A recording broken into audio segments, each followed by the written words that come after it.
So now we start with our next lecture on carbon and its compounds. और सबसे पहले एक fun fact देखते हैं. देखिए, अंटिल द 19th सेंचुरी ये समझा जाता था कि जो डायमंड और ग्रेफाइट हैं वो दो डिफरेंट सब्सटेंस हैं. ओके, तो ये क्लियर नहीं था कि डायमंड और ग्रेफाइट दोनों ही कार्बन की दो डिफरेंट एलोट्रॉपिक फॉर्म्स हैं. तो इसको किसने आइडेंटिफाई किया?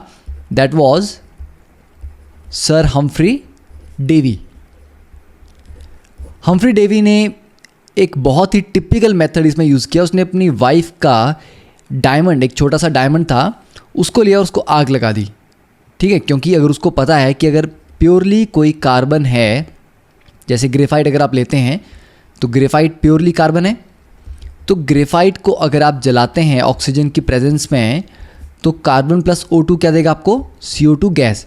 तो कार्बन जब भी जलेगा अकेला प्रोडक्ट बनेगा CO2 गैस. तो उसने एक एक्सपेरिमेंट किया, अपनी वाइफ का डायमंड का एक छोटा सा पीस लेके उसको आग लगा दी.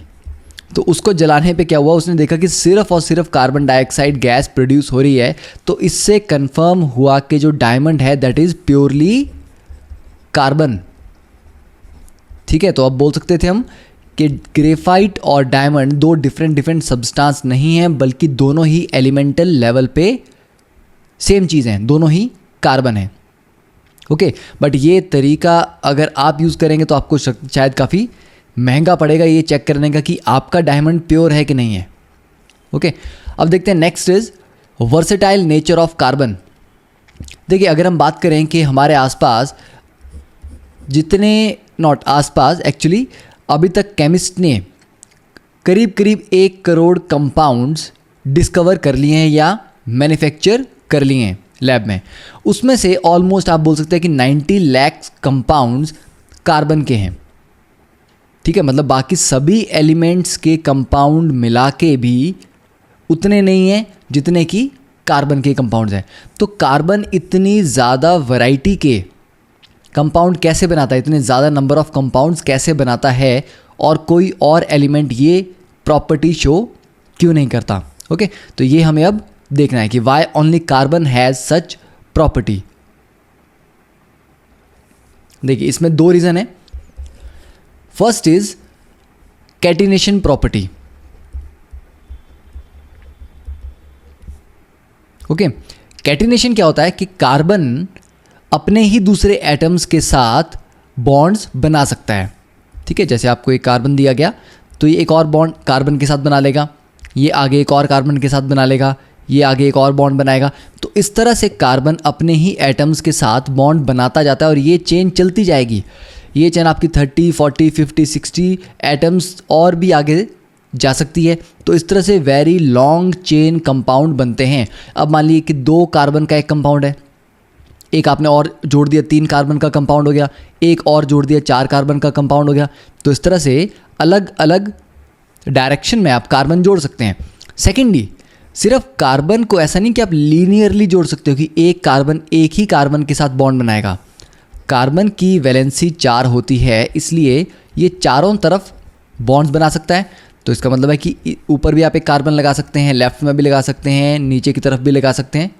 तो चारों तरफ ये कार्बन के साथ बॉन्ड बना सकता है, किसी और के साथ भी बना सकता है. मान लीजिए यहाँ पर आपने ऑक्सीजन लगा दी, यहाँ पर आपने नाइट्रोजन लगा दी, तो दूसरे एलिमेंट्स के साथ भी ये बॉन्ड बनाता है. बट जो ज़्यादा इंपॉर्टेंट प्रॉपर्टी है कैटिनेशन, वो ये है इसकी ability to form bonds with its own atoms. तो कार्बन अपने ही एटम्स के साथ बॉन्ड बना सकता है और ऐसी काफ़ी लॉन्ग चेन्स बना सकता है. तो इसकी वजह से कार्बन के जो कंपाउंड्स हैं वो बहुत ज़्यादा वैरायटी में बनाए जा सकते हैं. ठीक है, तो क्या लिखेंगे इसकी हम डेफिनेशन? कैटिनेशन क्या है? It is the ability of an element to form bonds with its own atoms.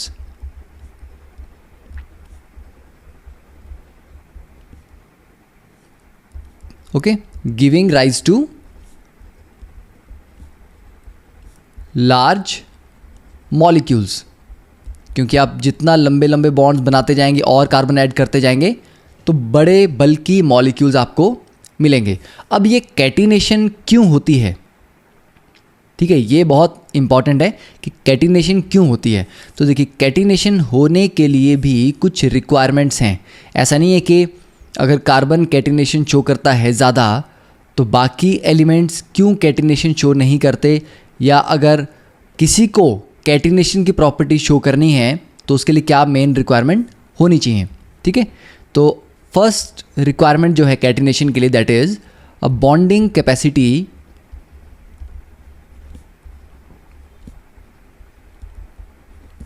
जिसको आप क्या बोलते हैं, valence, greater than 2।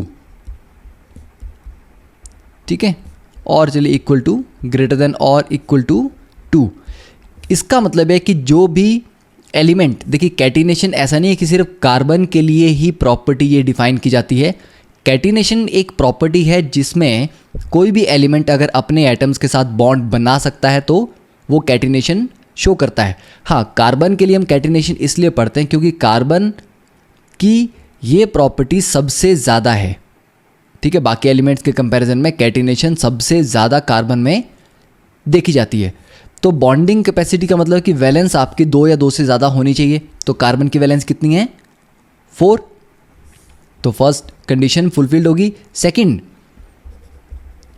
An ability of the element to bond with itself। ठीक है, कि अपने ही एटम्स के साथ बॉन्ड बनाने की एबिलिटी होनी चाहिए। अब आप बोलेंगे कि ये तो सभी बना सकते हैं, ऑक्सीजन ऑक्सीजन के साथ बॉन्ड बना सकता है, हाइड्रोजन हाइड्रोजन के साथ बना सकता है। ठीक है, पर यहाँ पर इस स्टेटमेंट का मतलब ये नहीं है। इस स्टेटमेंट का मतलब ये है कि the self bond must be as strong as its bond with other elements। ठीक है, इसका मतलब ये है कि कार्बन कार्बन के साथ तो बॉन्ड बनाता है, या मान लीजिए हम कोई भी एलिमेंट ले लेते हैं ए अगर ए के साथ बॉन्ड बनाएगा तो इसको हम कैटिनेशन बोलेंगे। अब मान लीजिए कि ए का बी के साथ भी बॉन्ड बनता है, ए का सी के साथ भी बॉन्ड बनता है और ए का डी के साथ भी बॉन्ड बनता है। अब अगर ए का ए के साथ बॉन्ड बहुत ज़्यादा स्ट्रॉन्ग नहीं है और उसका बी के साथ बॉन्ड ज़्यादा स्ट्रॉन्ग है, तो जब भी उसको चांस मिलेगा वो ए बॉन्ड को तोड़ के बी बॉन्ड बना देगा, क्योंकि सभी एलिमेंट्स की टेंडेंसी होती है कि बॉन्ड ज़्यादा स्ट्रॉन्ग बने।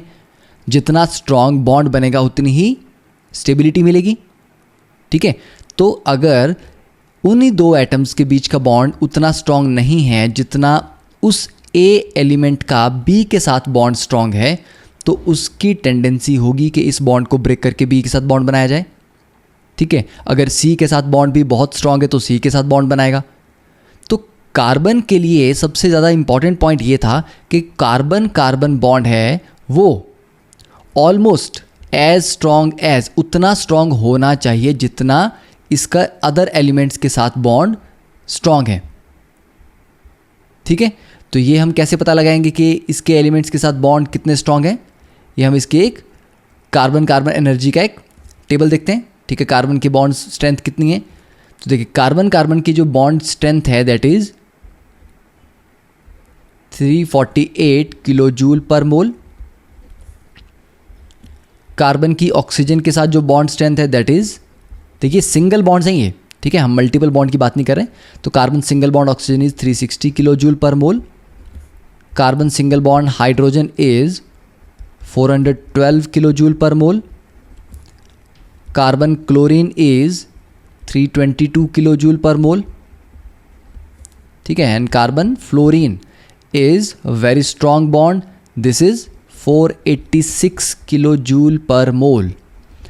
तो आप बोल रहे होंगे कि यहाँ पर तो कार्बन कार्बन से ज़्यादा स्ट्रॉन्ग बॉन्ड है, एक कार्बन ऑक्सीजन का है और एक कार्बन हाइड्रोजन का भी है, कार्बन फ्लोरीन का भी है, बट मेरा पॉइंट यहाँ पर ये है कि कार्बन कार्बन का बॉन्ड भी कोई कम स्ट्रांग नहीं है, 348 है, कार्बन हाइड्रोजन का थोड़ा ज़्यादा है, ठीक है, कार्बन ऑक्सीजन का जस्ट माइनर सा 348 और 360 में कोई ज़्यादा डिफरेंस नहीं है, कार्बन क्लोरीन का। तो मतलब कार्बन कार्बन का बॉन्ड टूट के वो कार्बन ऑक्सीजन का बॉन्ड बनाए, इसके चांसेस बहुत कम है, ठीक है। अगर आपको बहुत थोड़ा सा प्रॉफिट मिल रहा है, एक बॉन्ड तोड़ेंगे आप फिर नया बॉन्ड बनाएंगे, तो जनरली उसके लिए टेंडेंसी उतनी ज़्यादा नहीं होती, ओके। बट बाकी एलिमेंट्स अगर आप कंपेयर करेंगे तो बाकी एलिमेंट्स के जो अपने बॉन्ड्स हैं वो उतने स्ट्रांग नहीं हैं जितने उनके दूसरे एलिमेंट्स के साथ बॉन्ड स्ट्रांग होते हैं, ठीक है। तो ये आपने ध्यान रखना है कि कार्बन की कैटिनेशन के लिए एक रिक्वायरमेंट ये भी है या एक रीज़न ये भी है कि इसका अपने साथ जो बॉन्ड है वो ऑलमोस्ट उतना स्ट्रांग है जितना इसके अदर एलिमेंट्स के साथ बॉन्ड बनते हैं, ठीक है। तो ये सेकंड रिक्वायरमेंट होगी कैटिनेशन प्रॉपर्टी के लिए। अब थर्ड रिक्वायरमेंट भी है, that is kinetic inertness. Kinetic inertness of the catenated compound, कि कैटिनेटेड जो कंपाउंड आपका बना है उसकी इनर्टनेस का मतलब उसकी कोई टेंडेंसी नहीं है toward other molecules and ions, कि वो किसी और मॉलिक्यूल या आयन के साथ जाके रिएक्ट करे। तो मतलब जो कैटिनेशन के बाद फाइनली कंपाउंड बनेगा वो टेंडेंसी नहीं रखेगा कि अब मैं जाके किसी के साथ अटैक करूं या रिएक्ट करूं। तो ये भी बहुत इंपॉर्टेंट रिक्वायरमेंट है। तो ये तीन मेन कंडीशंस हैं, अगर ये सेटिस्फाई होती हैं तब हम बोलेंगे कि कोई एलिमेंट कैटिनेशन शो करता है, ठीक है। और एक स्पेशल पॉइंट आप यहाँ पर नोट कर सकते हैं कि group 14 elements show catenation property, ठीक है, कि ग्रुप 14 के जो एलिमेंट्स हैं एक्सेप्ट लेड, ठीक है, लेड इसका लास्ट एलिमेंट है। तो ग्रुप 14 के एलिमेंट्स कैटिनेशन शो करते हैं, पर कार्बन सबसे ज़्यादा, मतलब डाउन द ग्रुप जैसे आप जाएंगे तो कैटिनेशन की टेंडेंसी कम होती जाएगी, ठीक है। तो catenation decreases down the group, ये आपको 11th में भी पढ़ना है, तो बेटर कि आप अभी थोड़ा सा इसको समझ लें। तो कैटिनेशन ग्रुप 14 के सारे एलिमेंट देते हैं, carbon, silicon, okay, tin, okay. तो ये आपके जो ग्रुप 14 एलिमेंट्स है इनमें कैटिनेशन की प्रॉपर्टी डाउन द ग्रुप कम होती जाती है। तो ये एडिशनल पॉइंट। अब नेक्स्ट पॉइंट ये है कि कार्बन, एक तो रीज़न हो गया कि कार्बन इतनी ज़्यादा नंबर ऑफ कंपाउंड क्यों बनाता है, कैटिनेशन की वजह से, ठीक है। अब कार्बन कैन फॉर्म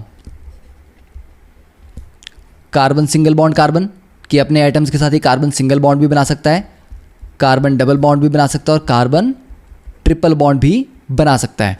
तो जहाँ पर सिंगल बॉन्ड बनते हैं उन्हें कहते हैं सैचुरेटेड कंपाउंड्स, ठीक है। सैचुरेटेड का मतलब क्या है कि वहाँ पर सारे के सारे सिंगल बॉन्ड्स हैं, और जहाँ पर भी मल्टीपल बॉन्ड्स होते हैं, मल्टीपल का मतलब है या तो डबल या ट्रिपल, उन्हें कहा जाता है अनसैचुरेटेड कंपाउंड्स,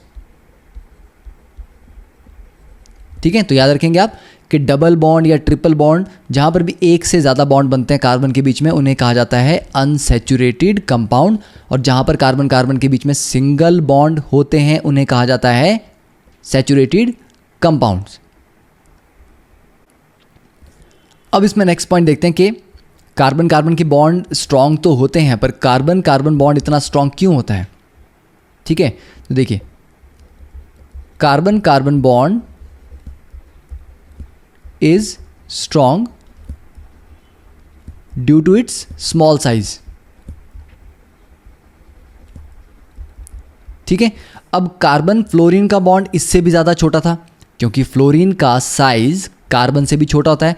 जब आप पीरियोडिक टेबल में लेफ्ट से राइट जाते हैं पीरियोडिक टेबल में, तो साइज़ क्या होता है, कम होता जाता है। तो मतलब कार्बन, नाइट्रोजन, ऑक्सीजन, फ्लोरीन, इसके अगर हम बात करें, ठीक है, नोबल गैसेस की बात नहीं कर रहे, तो कार्बन का साइज़ बड़ा है। ओके, तो कार्बन का एटम बड़ा होगा, नाइट्रोजन का थोड़ा छोटा होगा, ऑक्सीजन थोड़ा और छोटा होगा, फ्लोरीन थोड़ा और छोटा होगा। तो जितने छोटा साइज़ होता जाएगा उतनी ही बॉन्डिंग जनरली स्ट्रांग होती है। तो कार्बन, देखिए ये कार्बन आपके पास आ गया और यहाँ पर एक और कार्बन हो गया। अब ये दोनों जब बॉन्डिंग बनाएंगे, बॉन्डिंग करेंगे, जब शेयरिंग होगी तो कुछ इस तरह से ओवरलैपिंग होगी इन दोनों के बीच में, इलेक्ट्रॉन यहाँ पर शेयर होंगे बीच में। तो ये एक का सेंटर आ गया, ये दूसरे का सेंटर आ गया।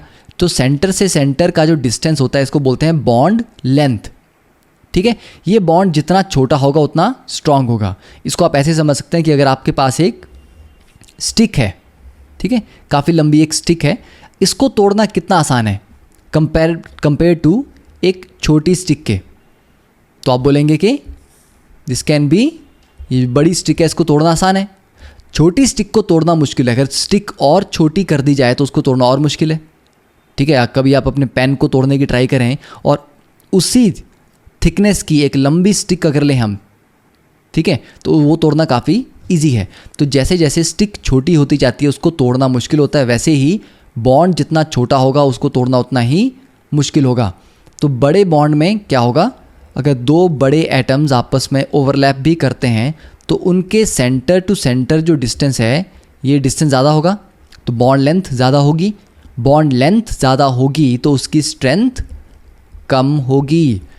तो bond length is inversely proportional to bond strength, ये भी आप याद रख सकते हैं। तो कार्बन क्योंकि साइज़ में छोटा है इसलिए कार्बन कार्बन का बॉन्ड भी स्ट्रांग है, कार्बन ऑक्सीजन का बॉन्ड भी स्ट्रांग है, कार्बन नाइट्रोजन का बॉन्ड भी स्ट्रांग है, कार्बन फ्लोरीन का बॉन्ड ज़्यादा स्ट्रांग है क्योंकि फ्लोरीन और भी छोटा है, तो कार्बन फ्लोरीन की बॉन्ड लेंथ और भी छोटी होगी। ठीक है, तो ये रीज़न है कि क्यों कार्बन के जो बॉन्ड्स हैं वो ज़्यादा स्ट्रांग हैं। ठीक है, और वैसे आप ये एक्सप्लेन कर सकते हैं कि जैसे आप डाउन द ग्रुप जाएंगे, नीचे की तरफ जाएंगे, कार्बन के पास सिलिकॉन में साइज़ बढ़ेगा, जब साइज़ बढ़ेगा तो बॉन्ड लेंथ भी बढ़ेगी, तो बॉन्ड की स्ट्रेंथ कम होती जाएगी, और जब स्ट्रेंथ कम हो गई तो कैटिनेशन शो करने की प्रॉपर्टी या टेंडेंसी भी कम होती जाएगी। ओके, तो I think first point is clear कि कैटिनेशन की वजह से कार्बन इतने ज़्यादा वैरायटी के कंपाउंड्स बनाता है। और सेकेंड पॉइंट इसी में टेट्रावैलेंसी। ठीक है, कैटिनेशन तो हो गया कि अपने ही एलिमेंट्स के साथ बॉन्ड बना देगा, पर कार्बन की प्रॉपर्टी है वो 4 बॉन्ड्स बना सकता है, तो चारों डायरेक्शन में वो अपने एटम्स के साथ अटैच हो सकता है। तो ये एक इनफाइनाइट 3D अरेंजमेंट जैसा कि बना देगा। ठीक है, कि चारों डायरेक्शन में ये बढ़ता जाएगा, तो इतनी ज़्यादा वैरायटी के कंपाउंड्स आप बना सकते हैं कि यही रीज़न है हमारे पास 90 लाख के आसपास कार्बन कंपाउंड्स हैं। ठीक है, तो 2 रीज़न हो गए, one is catenation and second is tetravalency. अब नेक्स्ट देखते हैं, there was a theory called vital force theory. जब ऑर्गेनिक केमिस्ट्री स्टार्ट हुई थी तो एक थ्योरी उससे पहले चलती थी कि वाइटल फोर्स थ्योरी कि ऑर्गेनिक कंपाउंड सबसे पहले जब डिस्कवर किए गए तो डिस्कवर किससे किए गए, ये लिविंग ऑर्गेनिज्म से। ठीक है, तो वाइटल फोर्स थ्योरी क्या बोलती थी कि organic compounds could only be formed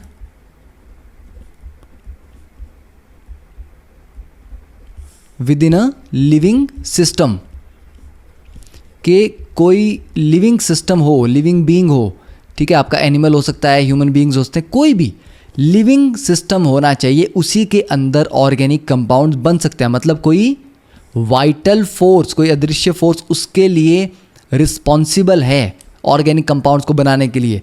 तो ये माना जाता था कि ऑर्गेनिक कंपाउंड्स को लैब में प्रिपेयर नहीं किया जा सकता, उनको बनाने के लिए एक वाइटल फोर्स चाहिए। बट ये जो बिलीफ था ये टूट गया जब 1828 में, इन 1828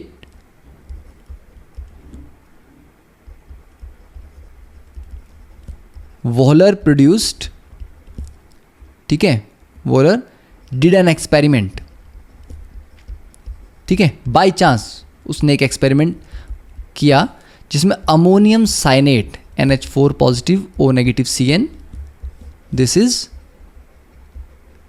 अमोनियम साइनेट। तो उसने अमोनियम साइनेट को हीट किया लैब में और इससे जनरेट हुआ यूरिया। अब यूरिया तो हम जानते हैं यूरिया एक ऑर्गेनिक कंपाउंड है, ठीक है। तो ये ऑर्गेनिक कंपाउंड लैब में बना दिया अमोनियम साइनाइड को हीट करके, मतलब कोई वाइटल फोर्स थ्योरी नहीं लगी, कोई लिविंग सिस्टम नहीं चाहिए था। तो ये urea was the first compound, ठीक है, और first organic compound formed in the lab. और इसके बाद ये वाइटल फोर्स थ्योरी को फॉलो करना बंद कर दिया गया, ये डिसअप्रूव हो गई। और इसके बाद हमने लैब में बहुत सारे ऑर्गेनिक कंपाउंड बनाए, ठीक है। और अब आप जानते हैं कि कितने सारे डे टू डे लाइफ में जो हम चीज़ें यूज़ करते हैं वो उनके जो ऑर्गेनिक कंपाउंड्स हैं, आपके प्लास्टिक्स हैं, पॉलीथीन्स हैं, बहुत सारे मटेरियल्स हैं, सारे किस में बनते हैं? लैब्स में बनते हैं। दवाइयाँ आप खा रहे हैं कहाँ बन रही हैं? लैब में बन रही हैं, किसी लिविंग ऑर्गेनिज्म से तो हम नहीं एक्सट्रैक्ट कर रहे, ठीक है। तो ये एक वाइटल फोर्स थ्योरी थी। तो ऑर्गेनिक केमिस्ट्री बहुत पुरानी साइंस नहीं है, हार्डली 200 या 200 से थोड़े से ज़्यादा साल पुरानी ब्रांच है केमिस्ट्री की, बट स्टिल ऑर्गेनिक केमिस्ट्री का स्कोप और इसमें जो नंबर ऑफ कंपाउंड्स हम स्टडी करते हैं, पढ़ते हैं, वो बहुत ही ज़्यादा हैं compare to other branches of chemistry. Okay, तो अब हम देखते हैं कि सैचुरेटेड और अनसैचुरेटेड कंपाउंड्स क्या होते हैं। तो यहाँ पर आपको साथ साथ में नोट्स भी लिखने हैं। तो अभी हमने पढ़ा कि सैचुरेटेड कंपाउंड्स वो होते हैं जहाँ पर कार्बन कार्बन के बीच में सारे के सारे बॉन्ड्स क्या हैं? सिंगल बॉन्ड्स हैं। और अनसैचुरेटेड जहाँ पर कोई डबल बॉन्ड प्रेजेंट हो, ठीक है। तो देखिए कार्बन कंपाउंड्स की बात कर रहे हैं हम, ठीक है, कोई और एलिमेंट यहाँ पर नहीं लेंगे हम। तो जब कार्बन कार्बन के बीच में सिंगल बॉन्ड्स हैं तो सैचुरेटेड, और या तो डबल बॉन्ड हो या ट्रिपल बॉन्ड हो तो ये आ जाएंगे अनसैचुरेटेड कंपाउंड्स। तो यहां हम स्टार्ट करते हैं सिंपलेस्ट स्ट्रक्चर्स के साथ, ठीक है। तो आपने एक वर्ड सुना होगा हाइड्रोकार्बन्स। हाइड्रोकार्बन वो कंपाउंड होते हैं जहां पर दो जो कंबाइनिंग एलिमेंट्स हैं वो हाइड्रोजन और कार्बन होते हैं। तो कार्बन और हाइड्रोजन से मिलकर बनने वाले कंपाउंड्स को बोलते हैं हम हाइड्रोकार्बन्स, ठीक है। और इन्हीं हाइड्रोकार्बन्स में हम पढ़ेंगे कि सैचुरेटेड कौन से हैं और अनसैचुरेटेड कौन से हैं। तो सिंपलेस्ट हो गया एक कार्बन वाला, एक कार्बन है और इसको हाइड्रोजन के साथ बॉन्ड बनाने हैं। तो कार्बन की वैलेंसी कितनी होती है? 4। तो ये 4 हाइड्रोजन के साथ लगेगा तो इससे बनेगा मीथेन। तो मीथेन क्या है? एक हाइड्रोकार्बन है, ठीक है। अब 2 कार्बन अगर हम देखते हैं तो 2 कार्बन में देखिए क्या होगा। 2 कार्बन के बीच पहले तो एक बॉन्ड बनेगा, क्योंकि हम सैचुरेटेड की बात करेंगे पहले। तो सैचुरेटेड में 2 कार्बन के बीच में एक सिंगल बॉन्ड बनेगा। और अब पहले वाले कार्बन को देखें तो उसका एक बॉन्ड तो बन गया, 3 बॉन्ड्स और चाहिए, क्योंकि टोटल 4 बॉन्ड्स बनाने हैं इसको ऑक्टेट कंप्लीट करने के लिए, ठीक है। तो एक इलेक्ट्रॉन यहाँ यूज़ हो गया बॉन्ड के लिए, एक बॉन्ड हाइड्रोजन के साथ बनेगा, एक और हाइड्रोजन के साथ बनेगा और एक और हाइड्रोजन के साथ बनेगा। अब फर्स्ट कार्बन के 4 बॉन्ड्स कंप्लीट हो गए। वैसे सेकंड कार्बन के भी 4 बॉन्ड्स कंप्लीट करेंगे हम हाइड्रोजन अटैच करके। तो इसका फॉर्मूला आ गया C2H6, ठीक है। इसको बोलते हैं इथेन। ये क्या है? एक सैचुरेटेड हाइड्रोकार्बन है HC, ठीक है, शॉर्ट फॉर्म हाइड्रोकार्बन की HC। तो यहाँ पर कार्बन कार्बन के बीच में सिंगल बॉन्ड था, इसलिए इसको हमने कहा सैचुरेटेड हाइड्रोकार्बन। अब 3 कार्बन की अगर हम बात करें 1 2 3, तो 3 कार्बन को आपने सिंगल बॉन्ड से कनेक्ट करना है। उसके बाद इनके 4 बॉन्ड्स कंप्लीट करने हैं, किससे? हाइड्रोजन अटैच करके। तो देखिए पहली वाली कार्बन के साथ 3 हाइड्रोजन लग जाएंगे, दूसरे के ऑलरेडी 2 बॉन्ड बने हैं तो 2 बॉन्ड्स और चाहिए, तीसरे के पास फिर से 3 हाइड्रोजन अटैच होंगी। तो इसका अगर आप फॉर्मूला लिखेंगे दैट विल बी C3H8। और ये आ जाएगा इसका नाम प्रोपेन।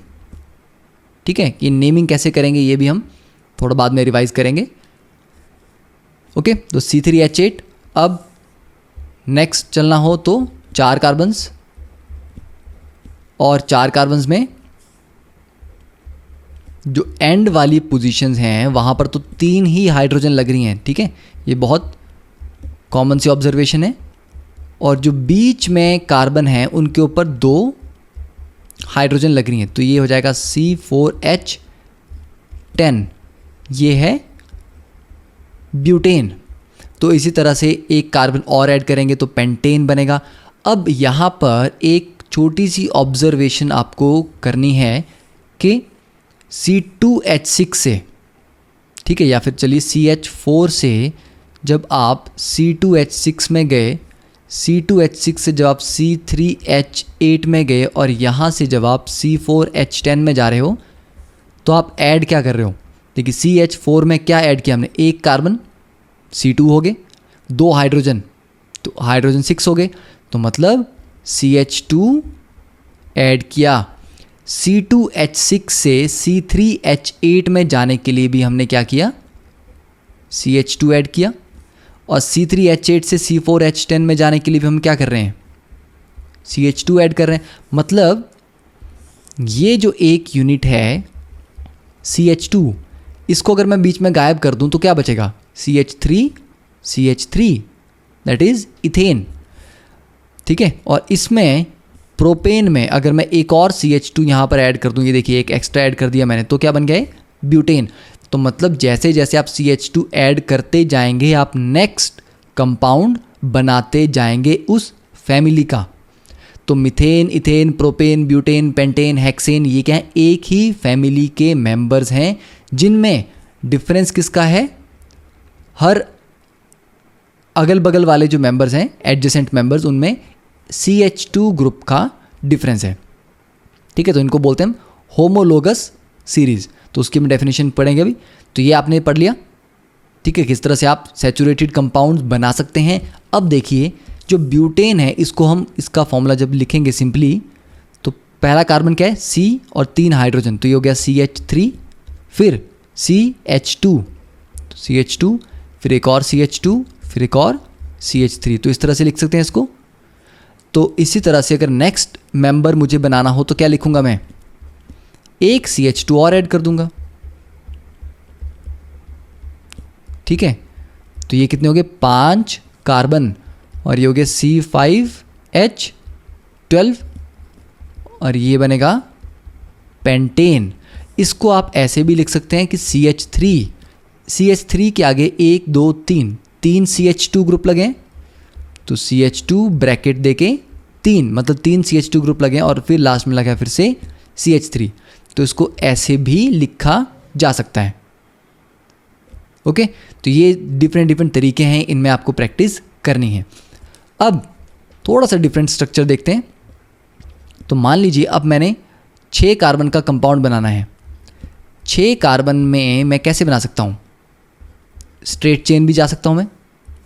ठीक है, कि मैंने सभी कार्बन्स को स्ट्रेट चेन में रख दिया। अब इस कार्बन पे 3 हाइड्रोजन आ गए, यहाँ पर 2 हाइड्रोजन आ जाएंगे। तो क्योंकि सारे के सारे कार्बन बॉन्ड सिंगल हैं, ये एक सैचुरेटेड है, और ये हो जाएगा हेक्सेन। पर क्या मैं 6 कार्बन्स को इस तरह लिख सकता हूं? यस, बिल्कुल। क्यों? क्योंकि कार्बन की टेट्रावैलेंसी है, 4 बॉन्ड बनाता है, और चारों बॉन्ड्स वो कार्बन के साथ भी बना सकता है। ऐसा नहीं है कि उसको हाइड्रोजन की ज़रूरत पड़ेगी। ठीक है, तो आप कार्बन के साथ कार्बन को कहीं भी लगाएं, बट 4 बॉन्ड से ज़्यादा बॉन्ड नहीं करने। अब देखिए ये जो बाहर कार्बन है, इसका 1 बॉन्ड तो बना है, पर टोटल 4 बॉन्ड के लिए 3 हाइड्रोजन लगानी ज़रूरी है। वैसे इसको भी 3 हाइड्रोजन चाहिए, इस कार्बन को भी 3 हाइड्रोजन चाहिए, इसको यहाँ पे 2 हाइड्रोजन चाहिए, तो CH2, यहाँ पर CH3। ओके, तो इस तरह से आप लिख सकते हैं कि ये स्ट्रक्चर कैसा बनेगा, CH3 CH3, यहाँ नीचे की तरफ भी CH3 CH2CH3। अब ये जो पहला वाला स्ट्रक्चर था ये क्या है, CH3 CH2 4 बार हैं CH3, तो इन दोनों में डिफरेंस है, फॉर्मूला सेम है, कार्बन 6 हैं, टोटल हाइड्रोजन काउंट करेंगे तो वो भी सेम है, बट स्ट्रक्चर डिफरेंट है।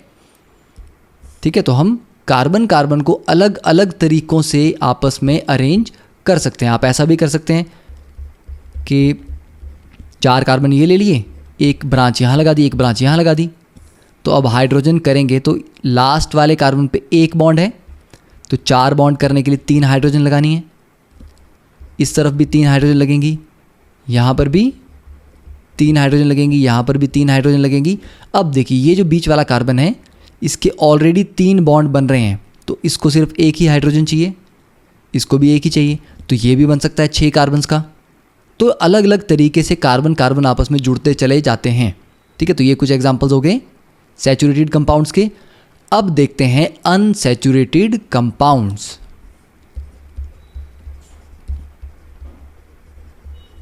ठीक है, अनसैचुरेटेड हाइड्रोकार्बन्स। तो अनसैचुरेटेड हाइड्रोकार्बन में हमें क्या चाहिए, डबल बॉन्ड। अब डबल बॉन्ड बनाने के लिए कम से कम 2 कार्बन तो चाहिए ना, क्योंकि कार्बन कार्बन के बीच में या डबल बॉन्ड आए या ट्रिपल बॉन्ड आए तो 2 कार्बन तो एटलीस्ट चाहिए। तो सबसे सिंपलेस्ट स्ट्रक्चर में कार्बन डबल बॉन्ड कार्बन हमने बना दिया। अब दोनों कार्बन के पास, देखिए लेफ्ट की बात करें तो इस कार्बन के पास भी डबल बॉन्ड है, मतलब 2 बॉन्ड्स हैं, तो 2 और चाहिए 4 पूरे करने के लिए, तो 2 हाइड्रोजन लगा देंगे, इसके पास भी 2 हाइड्रोजन लगा देंगे, तो ये फॉर्मूला आ गया C2H4। इसे बोलते हैं इथीन। ठीक है, डिफरेंस कहाँ है, वर्ड जो कॉमन था वो था इथ, 2 कार्बन के लिए इथ यूज़ करते हैं, पर क्योंकि डबल बॉन्ड है तो हमने ईन लिखा। जब इनके बीच में सिंगल बॉन्ड था तो हम एन लिख रहे थे। ठीक है, इथ कॉमन है, 2 कार्बन के लिए इथ ही रहेगा, 3 कार्बन के लिए प्रॉप रहेगा, और सिंगल बॉन्ड है तो एन। तो नंबरिंग और नेमिंग दोनों पे आपको यहाँ पर ध्यान देना है। ठीक है, तो ये हो गया इथीन। अब वैसे 3 कार्बन, अब 3 कार्बन में डबल बॉन्ड आप पहले 2 के बीच में लगाएं या दूसरे तीसरे के बीच में लगाएं, यह आप पे डिपेंड करता है। तो पहली 1 और 2 वाले, इसको नंबरिंग कर देते हैं 1 2 3। तो फर्स्ट वाले कार्बन के 2 बॉन्ड हैं, 2 और चाहिए। दूसरे वाले कार्बन के ऑलरेडी 3 बॉन्ड हैं, 1 ही चाहिए।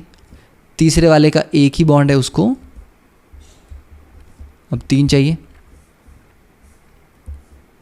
ठीक है, तो इस तरह से हम लिख सकते हैं। तो ये 3 कार्बन हैं, तो 3 कार्बन के लिए नाम क्या हो जाएगा, प्रॉप, और डबल बॉन्ड है तो ईन। ठीक है, अब इसका फॉर्मूला कितना है, C3, और हाइड्रोजन कितने हैं 6, C3H6। तो ये हो गया अनसैचुरेटेड। वैसे ही 2 कार्बन के बीच में ट्रिपल बॉन्ड भी हम लगा सकते हैं, तो दोनों कार्बन के 3 बॉन्ड बन गए, तो एक हाइड्रोजन दोनों तरफ अटैच करेंगे, तो अब ये ट्रिपल बॉन्ड वाला कंपाउंड बन गया। और ये इसका फॉर्मूला हो गया C2H2, और इसका नाम है इथाइन। ठीक है, तो इथ कॉमन है, अब ट्रिपल बॉन्ड है तो आइन वर्ड यूज़ किया। वैसे ही 3 कार्बन अगर हम लेंगे तो 1 और 2 के बीच में ट्रिपल बॉन्ड लगा देंगे, तो एक हाइड्रोजन यहाँ लगेगा। देखिए सेकंड कार्बन के ऑलरेडी 4 बॉन्ड्स कंप्लीट हैं, तो इसको कोई हाइड्रोजन नहीं चाहिए। थर्ड कार्बन को 3 हाइड्रोजन चाहिए, तो इसका नाम हो जाएगा प्रॉप आइन। ठीक है, 3 कार्बन तो प्रॉप और ट्रिपल बॉन्ड तो आइन। तो ये कुछ एग्जाम्पल हुए जहाँ पर हम डबल बॉन्ड और ट्रिपल बॉन्ड यूज़ कर रहे हैं। ठीक है, और इसके एग्जाम्पल हम ले सकते हैं। ठीक है, सिर्फ एग्जाम्पल अब हम देखेंगे, नेमिंग उसकी हम बाद में करेंगे। जैसे CH2 डबल बॉन्ड CH,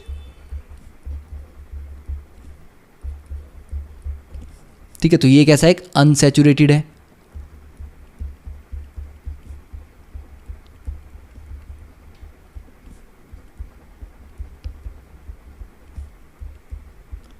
ये भी एक अनसैचुरेटेड है, क्योंकि पहले वाले में यहाँ डबल बॉन्ड है, दूसरे वाले में एक ट्रिपल है और एक डबल है, तो ये अनसैचुरेटेड है।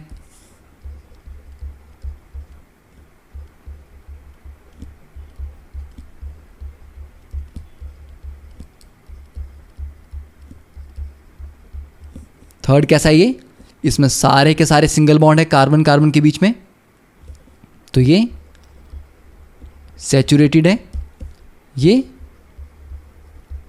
अनसैचुरेटेड हो गया, और ये भी अनसैचुरेटेड। तो आई थिंक आप अच्छे से अब सैचुरेटेड और अनसैचुरेटेड के बीच का डिफरेंस बता सकते हैं। ओके, तो हमने कहाँ तक कर लिया, हमने मीथेन से लेके हेक्सेन तक के सारे स्ट्रक्चर्स यहाँ पर सॉल्व कर लिए। अब देखते हैं कि कुछ और स्ट्रक्चर्स भी यहाँ पर पॉसिबल हैं जहाँ पर हम कार्बन कार्बन से रिंग्स भी बना सकते हैं। ठीक है, तो अब तक हमने क्या किया था, हमने स्ट्रेट चेन ली, ठीक है, जैसे कि ये यहाँ पर है, ये क्या है, एक it's a straight chain compound.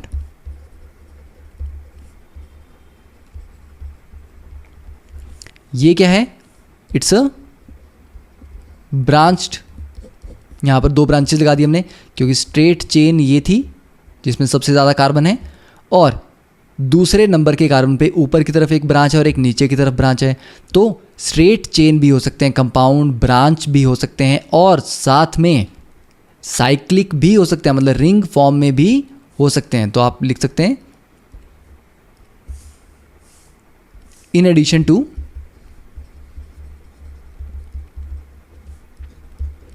straight and branched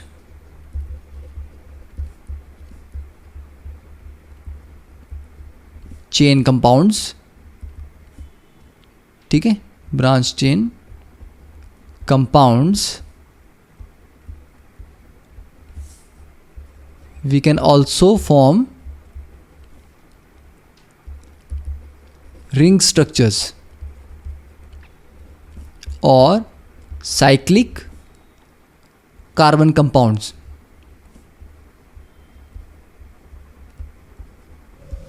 ठीक है, तो साइक्लिक में देखिए क्या होगा, 1 कार्बन 2 कार्बन और ये 3, कम से कम 3 कार्बन तो चाहिए एक साइकिल बनाने के लिए, एक रिंग बनाने के लिए। ठीक है, 2 से तो हमेशा लाइन ही बनती है, 3 से एक रिंग बनेगा।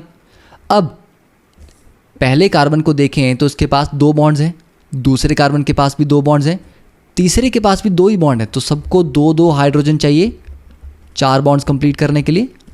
ठीक है, तो ये आपका 3 कार्बन वाला रिंग हो गया, इसको बोल दिया हमने क्योंकि साइक्लिक है तो ये साइक्लोप्रोपेन। ठीक है, साइक्लिक था तो साइक्लो वर्ड यूज़ किया, 3 कार्बन है तो प्रोप, सिंगल बॉन्ड है तो एन। वैसे ही अगर 4 कार्बन हो तो स्क्वायर जैसा स्ट्रक्चर बनेगा। अब हर कार्बन के पास 2 बॉन्ड तो हैं, तो 2 हाइड्रोजन्स एक्स्ट्रा चाहिए सबको, और क्योंकि ये साइक्लिक है तो ये साइक्लोब्यूटेन। तो सिंपल ब्यूटेन था स्ट्रेट चेन, साइक्लिक हो गया साइक्लोब्यूटेन। अब वैसे ही 5 कार्बन से हम क्या बना सकते हैं, साइक्लोपेंटेन। ठीक है, तो यहाँ पर भी सबके पास 2-2 हाइड्रोजन्स रहेंगी, ठीक हो गया साइक्लोपेंटेन। अब इसको ड्रॉ करने का एक तरीका ये भी है कि आप डायरेक्टली इसको ऐसे ही लिख दो। ठीक है, अब इसमें क्या होता है, ये जो हर एक पॉइंट है ये अपने आप में कार्बन को बता रहा है। जहाँ पर भी लाइन में बेंड आएगा या लाइन आपकी मुड़ेगी वो पॉइंट एक कार्बन को रिप्रेजेंट कर रहा है। तो मतलब ये जो मैंने ब्लू डॉट लगाई सारे कार्बन है, तो एक चीज़ समझ आ रही है कि 5 यहाँ पर कार्बन हैं। दूसरी चीज़, कार्बन कार्बन के बीच में सारे सिंगल बॉन्ड हैं। ठीक है, तो ये जो सिंगल बॉन्ड्स हैं ये कार्बन कार्बन के बीच को तो बॉन्ड को तो दिखा रहे हैं, पर हाइड्रोजन यहाँ पर हम नहीं शो करते। क्यों नहीं शो करते, क्योंकि ये एक अलग तरीका है कंपाउंड का स्ट्रक्चर बनाने का। इसमें आपको याद रखना है कि इस कार्बन की अगर हम बात करें तो उसके 2 बॉन्ड तो ऑलरेडी बन रहे हैं, तो 4 बॉन्ड्स कंप्लीट करने के लिए 2 हाइड्रोजन होंगी।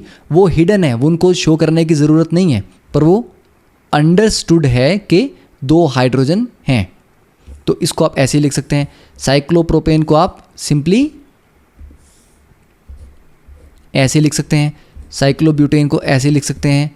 ठीक है, और अगर मैं एक ऐसा स्ट्रक्चर ड्रॉ करता हूँ, इसमें कितने टोटल कार्बन्स होंगे, 1 2 3 4 5 6 और हर कार्बन के 2 बॉन्ड्स बने हैं, तो 2 बॉन्ड्स और होंगे हाइड्रोजन के साथ, ठीक है। तो ये हो गया साइक्लोहेक्सेन, ठीक है। तो इस तरह से हम साइक्लिक स्ट्रक्चर बना सकते हैं। अब साइक्लिक स्ट्रक्चर में डबल बॉन्ड भी आ सकता है, ठीक है, जैसे कि यहां पर एक डबल बॉन्ड आपने लगा दिया, ठीक है। 5 कार्बन का रिंग था, उसमें मान लो आपने 2 डबल बॉन्ड लगा दिए, एक भी लगा सकते हैं, 2 भी लगा सकते हैं। 6 मेंबर्ड का रिंग था, उसमें आपने एक डबल बॉन्ड लगा दिया, या मान लो 2 लगा दिए, या आपने देखिए यहाँ पर 2 अलग अलग पोजीशन पे लगे, यहाँ पर मैंने अलग पोजीशन पे लगाया, मतलब यहाँ पर देखिए 1 2 3 4 5 6, मतलब 1 2 और 3 4 5, तो 1 2 और 4 5 के बीच में, यहाँ पर 1 2 और 3 4 के बीच में डबल बॉन्ड है, तो दोनों डिफरेंट है आपस में, ठीक है। तो हम डबल बॉन्ड भी लगा सकते हैं। और एक स्पेशल कैटेगरी होती है कंपाउंड, इनकी एक फैमिली है दैट इज़ कॉल्ड बेंजीन, उसमें 6 मेंबर्ड का रिंग बनता है, डबल बॉन्ड, फिर सिंगल, फिर डबल, फिर सिंगल, फिर डबल। तो इसको चाहे आप ऐसे लिखें या double single double single double, दोनों, ये दोनों तरीके से आप लिख सकते हैं। पॉइंट क्या है कि आपको 3 डबल बॉन्ड रखने हैं, 3 सिंगल रखने हैं और अल्टरनेट रखने हैं, मतलब एक डबल आएगा तो एक सिंगल आएगा ही आएगा। इस कंपाउंड को कहा जाता है बेंजीन, ठीक है। और इसका फॉर्मूला क्या है, C6H6। कैसे, साइक्लिक मेंबर है तो यहाँ पर हर पॉइंट पे ये एक कार्बन लगा होगा। अब अगर आप ऑब्जर्व कर रहे हैं तो ये पर्टिकुलर अगर पोजीशन लूँ मैं, तो इसके देखिए एक डबल बॉन्ड है और एक सिंगल है, तो टोटल 3 इसके पास बॉन्ड बने हैं, तो एक जो एक्स्ट्रा बचेगा वो हाइड्रोजन के साथ बनेगा। तो बेंजीन में हर कार्बन पे एक हाइड्रोजन होता है, तो 6 कार्बन होते हैं और 6 ही हाइड्रोजन भी होते हैं, ठीक है। तो बेंजीन आपको ये स्ट्रक्चर याद रखना है, बहुत कॉमन है और बहुत ज़्यादा यूज़ किया जाता है, क्योंकि बेंजीन से ही बहुत ज़्यादा फैमिलीज ऑफ कंपाउंड बनते हैं, ओके।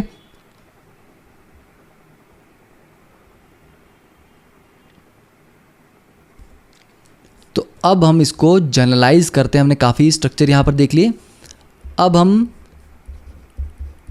फैमिलीज को डिफाइन करेंगे, एल्केन्स, एल्कीन्स, एल्काइंस। तो एल्केन्स कौन से हो गए, जहाँ पर कार्बन कार्बन सिंगल बॉन्ड है, और ये कैसा है, एल्केन्स होते हैं सैचुरेटेड, मतलब मीथेन, इथेन, प्रोपेन, ब्यूटेन, मतलब एल्क का मतलब हो गया कि कार्बन वाले कितने हैं, 1 है तो मिथ, 2 है तो इथ, 3 है तो प्रॉप।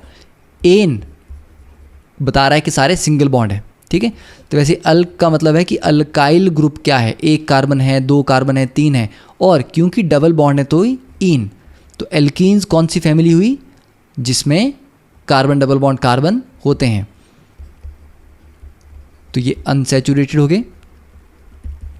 एल्काइंस में अल्क क्या बता रहा है आपको, नंबर ऑफ कार्बन्स। आइन का मतलब है यहाँ पर carbon carbon triple bond present है, ये भी अनसैचुरेटेड है, ठीक है। अब इसका एल्केन्स का जो जनरल फॉर्मूला है दैट इज CnH2n+2, ठीक है। अब आपने जब मीथेन इथेन लिखा था, n की वैल्यू क्या होगी, n की वैल्यू आप 1 2 3 कुछ ऐसे डाल सकते हैं, ठीक है, 0 या फ्रैक्शनल वैल्यू नहीं डालनी है। अगर n को मैं 1 लिखता हूँ तो C1H4 आएगा, तो मतलब CH4 आ गया। n को मैं 2 लिखता हूँ तो C2H6 आ गया, 3 लिखता हूँ तो C3H8 आ गया, 4 लिखता हूँ तो C4H10, 5 तो C5H12, 6 तो C6H14। तो मतलब ये जनरल फॉर्मूला है इसका, इसमें आप n की वैल्यू ऐड करते जाएंगे, तो n क्या है, नंबर ऑफ कार्बन एटम, तो n की वैल्यू ऐड करते जाएंगे तो डिफरेंट डिफरेंट फॉर्मूलाज एल्केन्स के आएंगे। तो ये सारे के सारे क्या हैं, एल्केन्स फैमिली को बिलोंग करते हैं। वैसे एल्कीन्स का जनरल फॉर्मूला होता है CnH2n। ओके, तो इसमें अगर आप वैल्यू पुट करेंगे n को 1 लेंगे तो C यहाँ पर n की वैल्यू 1 नहीं आ सकती, क्योंकि कार्बन कार्बन डबल बॉन्ड के लिए कम से कम 2 कार्बन तो चाहिए।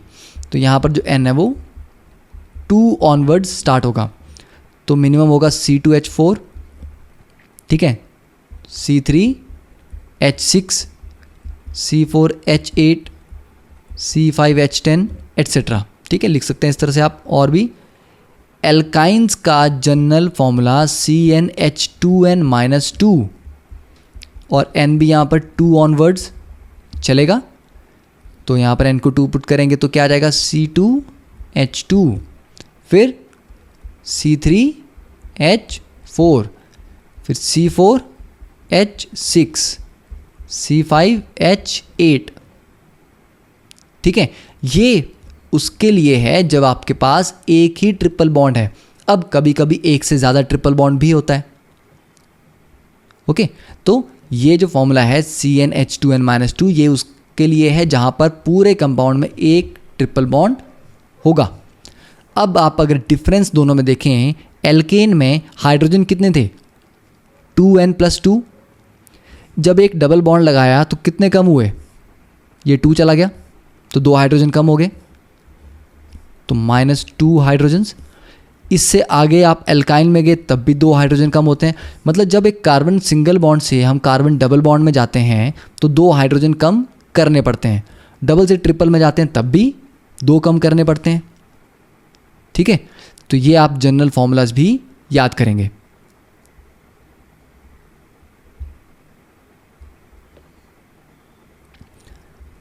तो that completes our lecture, second lecture of carbon and it compounds. अब नेक्स्ट लेक्चर में we will start from the classification of different functional groups के डिफरेंट फैमिलीज। जैसे हमने एल्केन, एल्कीन, एल्काइंस को डिफाइन किया, वैसे और कौन कौन सी फैमिलीज हैं, उनके क्या कैरेक्टरिस्टिक कंपाउंड्स होते हैं। ठीक है, कैसे हम आइडेंटिफाई करेंगे कि अल्कोहल कौन से होते हैं, कार्बोक्सिलिक एसिड्स क्या होते हैं। ठीक है, तो नेक्स्ट क्लास में we will talk about the functional groups and homologous series. Okay, thank you for your time, have a nice day.